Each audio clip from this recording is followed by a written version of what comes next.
Good evening, everyone. I'm Frank Novak, and this is the candidate edition of Point of Reference.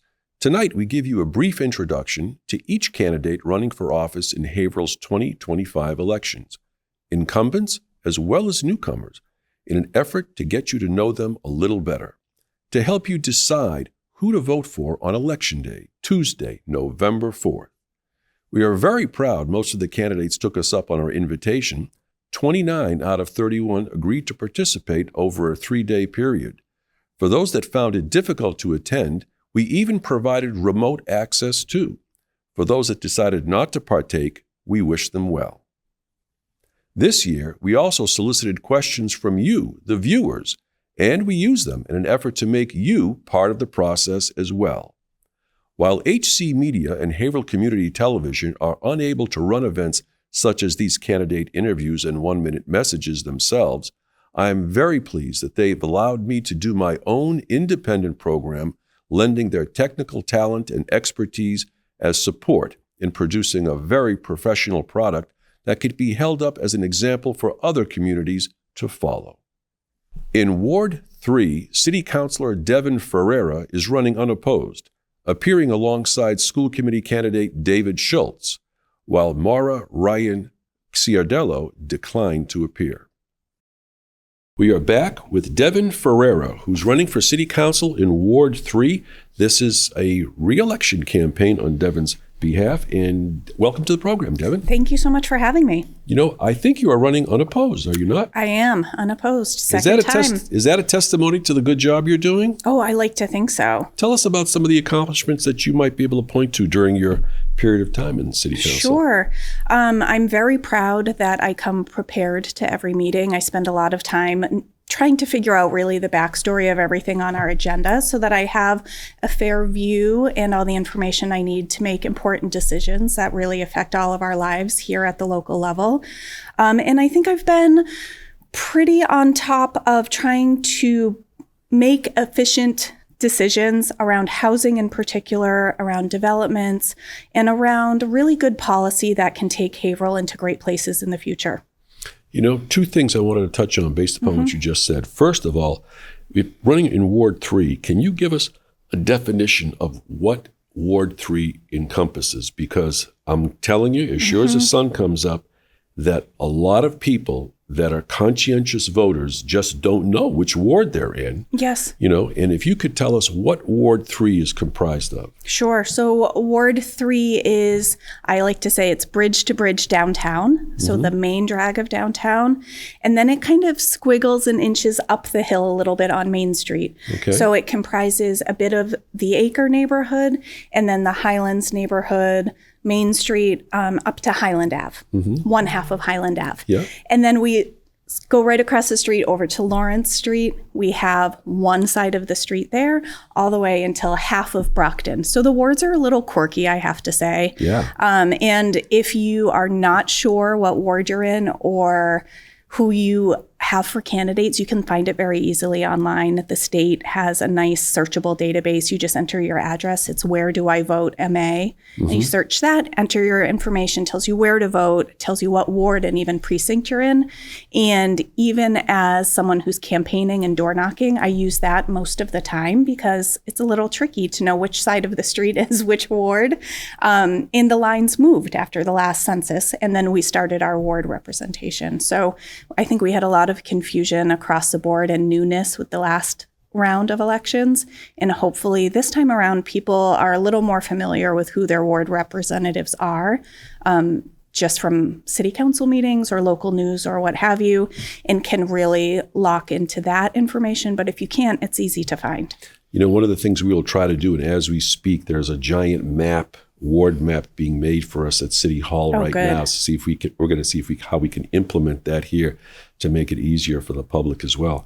And when you talked about development and being able to see what the policies are that are going along with that, it's important to note so that people understand the distinction and differentiation. You are a ward councilor, but you are not a councilor at large, taking into account the whole city. Your concentrated effort is for Ward 3. However, you do have an equal vote, as do councilors at large, regarding policy or developments or anything else that comes before the city, your vote is just as equal as theirs, which is why you're talking about maybe a development which may be going on in the Highlands or in Bradford or in Ward Hill or in the North Parish section of Haverhill or Rocks Village.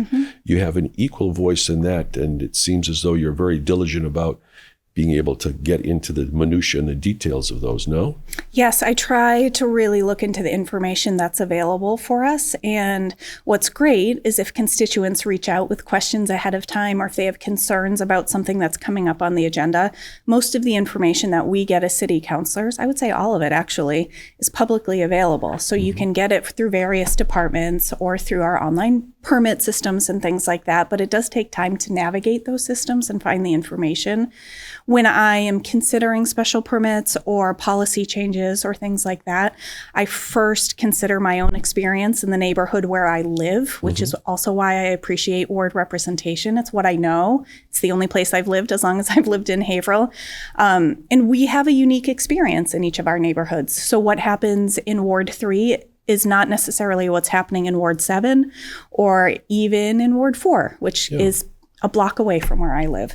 So we all have different experiences, and I think it's important that we represent the people in our neighborhood and think about what's best. What do you think the biggest challenge is that will be confronting the city of Haverhill, in the forthcoming year? Because the election is going to be in the beginning of November, and the new slate of officers, be they reelected or new, are going to take effect after the first of the year. And the question is, what do you think the biggest item is going to be confronting them? I think looking ahead, I think an ongoing major issue in the city is housing. It's what I hear the most about from constituents. It's what I hear about from potential builders and developers. Ownership or rentals? It's both. It's both. I hear from folks who have raised their families, their children are grown, and they're ready to downsize and they want to stay in Haverhill and they can't find anything to buy. And then I also hear a similar story, grown children having to come back home because they can't afford apartments to rent and they wanted to come back to Haverhill as well. The through line is people want to live in Haverhill, whether you've been here or you want to live here as a new resident.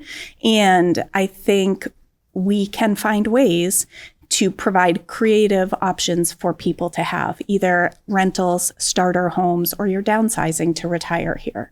It's important to come up with creative solutions for housing. Do you have some creative solutions or? Yeah, I think there's lots of good strategies happening across the country and even close by in other gateway cities that would benefit us here. So what I hear a lot is that our permit process is slow and cumbersome for any new developments or building. I see it from our end that it is, and it's frustrating and it's expensive. And that was supposed to have been streamlined years ago, And I think it's gotten better, but I think there's still other ways we could improve our process there to make it easier for people to get moving when they are coming here ready to develop and invest in our city through whether they're building retail or housing. That has an economic impact to our city as well, and that's important to remember. For me, in the ward that I live in, there's lots of areas where people could potentially have ADUs on their lot. Well, the process for that is tricky. It's a new state law. We're all working out kind of the issues with that too, and I think the city could do some outreach that would potentially help people learn the process to maneuver that whole situation easier as well. And that would accommodate for people who maybe want their kids to take over the main house and they want to live in a smaller house on the same property, or rental income to help you afford your mortgage on your home. There's lots of opportunities for infill housing. There's ways we can change zoning to adjust our lot sizes to allow for more creative options. And I think we just need to take the lead on that and start putting some of these policies in action. We've got about 2 minutes left. I wanted to ask you this question relative to taxes, because residents had incurred our most recently largest tax increase in the history of the city, from a percentage standpoint. And a lot of that may be attributed to how the not only the general tax increase, but also the Constantino override that's come into play. Were you in favor of the Constantino override? Yes, I helped with that campaign. Can you tell me what about the monies that were set aside for that school instead of utilizing those monies that were set aside for the previous administration? Where did those monies go, and what are they used for, or what can they be used for, since they weren't used for the Constantino school, and we've got the John Greenleaf Whittier School in need of coming right around the corner. Right. So will any of those monies be made available for the John Greenleaf Whittier School potentially? I hope so. My understanding was some of the money set aside in the city budget went and paid for the feasibility and the MSBA building process things that they required prior to us approving and voting on how to pay for the Constantino as a school program. So the debt exclusion was our way to basically finance a school and put it on a payment plan for us, which tends to be, I think, an easier way for a city of our size and of our median incomes to handle what we know we need, which is a school in the heart of the city that honestly is likely to be full the minute it is open to students. So we are already going to be full there.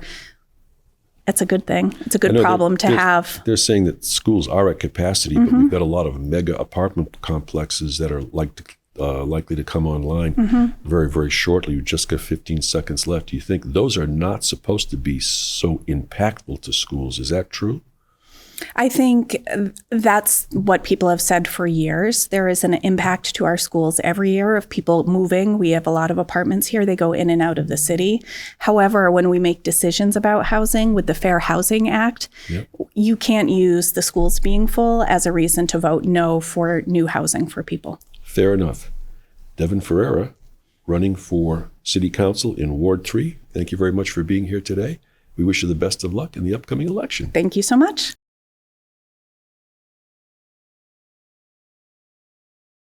David Schultz is making his first run at public office, and it is as a school committee person for Ward 3. Welcome to the program, David. Thanks, Frank. Appreciate you inviting me. What compelled you to go ahead and want to make a run for the school committee? I have been in attendance doing the broadcast of the school committee meetings for about 3.5 years, and there were things that I saw that I thought those intrigued me that I'd like to get more involved in, and one of them was Councilor Mitchison has been focused on how to help those kids who middle school age, aren't sure what they want to do with themselves, think they might want to learn a trade, but then don't get accepted into Whittier Tech. And then they kind of, for lack of a better word, flounder around at the high school. And then in too many cases go off into the world without a clear sense of what career opportunities there are. And I saw John really focused on that, and seeing, no offense to anybody who's on school committee, but there was nobody in school committee participating with him. And I just thought that seems like something the school committee should be involved in. That was the first time it occurred to me that maybe I should think about it, because it's become a little bit of a passion for me. So, in your observations, because of your technical expertise in being able to get the school committee word out and the school committee meetings out to the public on TV, you've seen this. You've seen everything happening firsthand. From an objective level, from the other side of that, podium or dais. But I'm going to ask you this: the superintendent of schools, the former superintendent of schools, is a friend of mine and also a resident in my office building upstairs in my office building. We would talk sometimes. He's passed away. He has been retired. When I asked him, tell me what amount of school, when you're dealing with the school system as a superintendent or you're dealing with the school committee, what part of it has to do with the actual schools and what part of it has to do with politics? And he said, there are a lot of times it's 80% politics and 20% school. Sure, that doesn't surprise me at all. It seems like that's a position where, unfortunately, it's part of it. Seems like you want to change that if you can. I don't know if I want to change it. I think no, I don't think I necessarily want to change it. I think it seems to be, right now Dr. Murata seems to be functioning well in the system. What I was getting at is that don't mean that in any disparaging manner toward any member of the school department or the school committee at all. But what I'm getting at is that when you're dealing with the students are there. okay, for a very, very limited period of time. And they're only there for less than a year in each of the classes. And each year they move up. And then once they get to a certain point, they move on. Sure. So there's a very limited amount of time in which you can deliver a benefit, a real benefit to them that will be meaningful, that they can have as a foundation for themselves. As you alluded to with the association that you saw with what Counselor Mitchison was trying to do with his type of work education program. And that's the sort of thing I'm getting at. You seem to be focused on that, very, very student focused or oriented, are you not?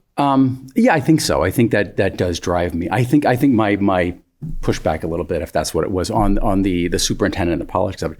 I kind of think with like the superintendent, it's more of, rather than it's not a teaching position. It is almost like they're like the business manager of the school as a whole. True. And so I think they have to look at it differently. I think the superintendent is more responsible for hiring the right people and making sure the people under their watch are doing the job as best they can and having an impact on those kids. Because you're right, for that short time that they're there, and that falls into those kids that, I mean, there's like somewhere between 800 and 1,000 those kids that didn't get into Whittier. There should be a way to help them. There should be a way to give them direction or give them, whatever they need. Whether it is something where we work out some different plan with Whittier Tech, or whether we expand Whittier Tech, or whether we just figure out a way to have them get more of what they need at the high school.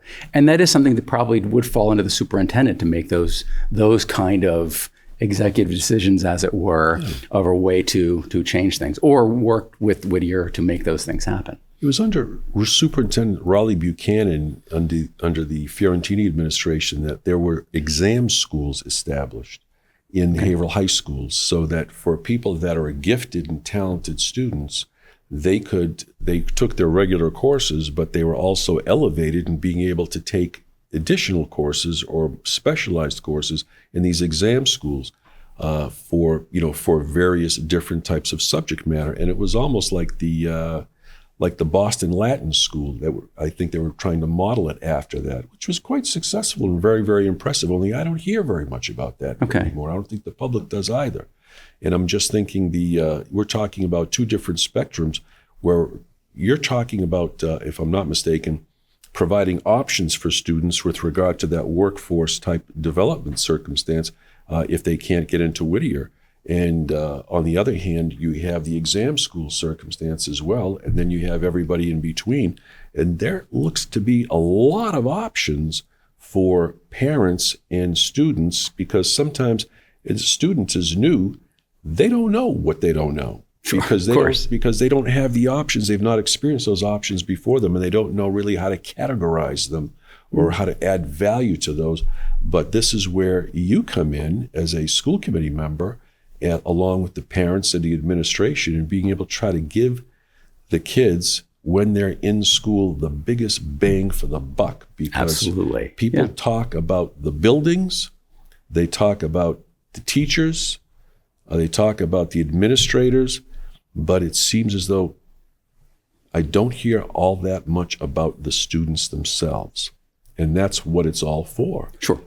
So but don't you think to some extent, though, it goes hand in hand? You hear people talk about the teachers because they're the ones who have the direct impact on the students. Absolutely. So if we have the best and the brightest of the teachers there, then we're going to get the best for the students accordingly, and on up. And I think even the building comes into play with that, because if they're going to a building where there are issues, or it's run, or like no offense to Little Whittier, but where it's condensed and there's people, and the poor kids are jammed into a small building there, it has an impact on their lives, and it's almost entirely it's not a teacher issue. It was a structural issue by the. There's, I see what you're saying, and I think this phrase, and it's a quote by an educator, a very noble and unselfish educator, from about 30 or 40 years ago, and his name was Jaime Escalante.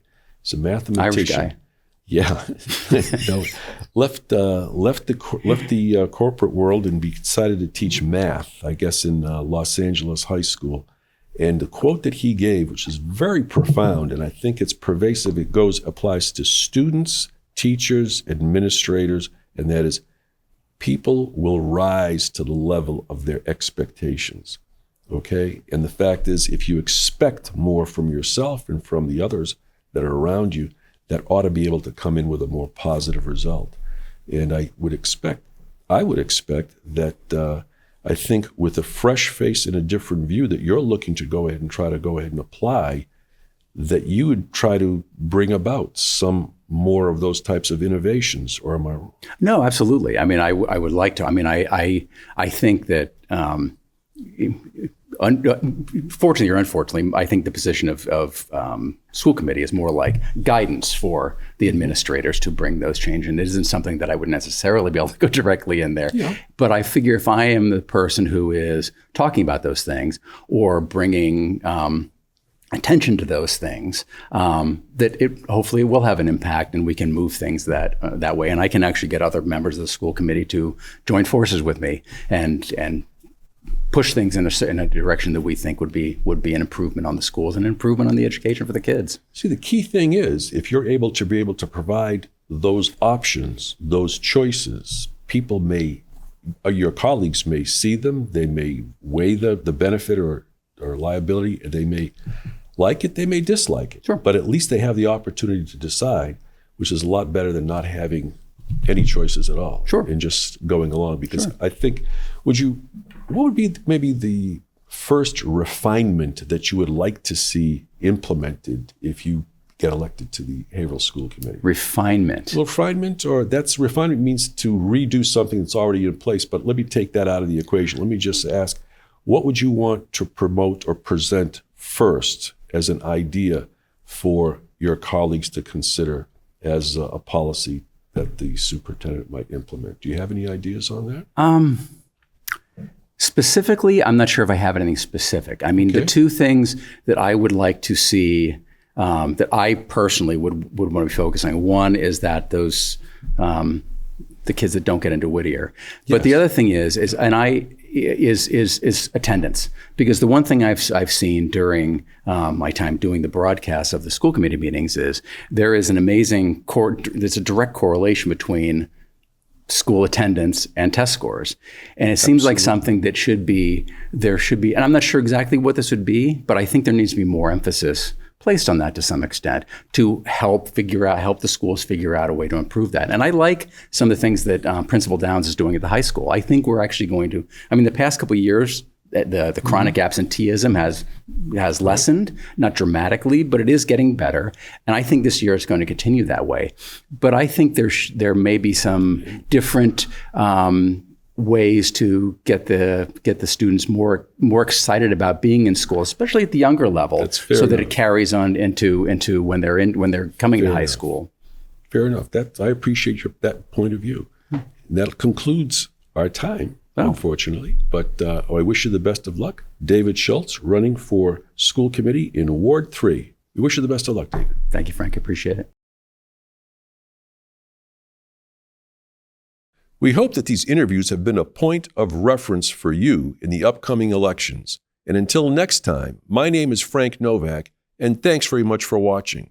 And remember to vote Tuesday, November 4th, because if you don't vote, then you won't count, and everyone should count.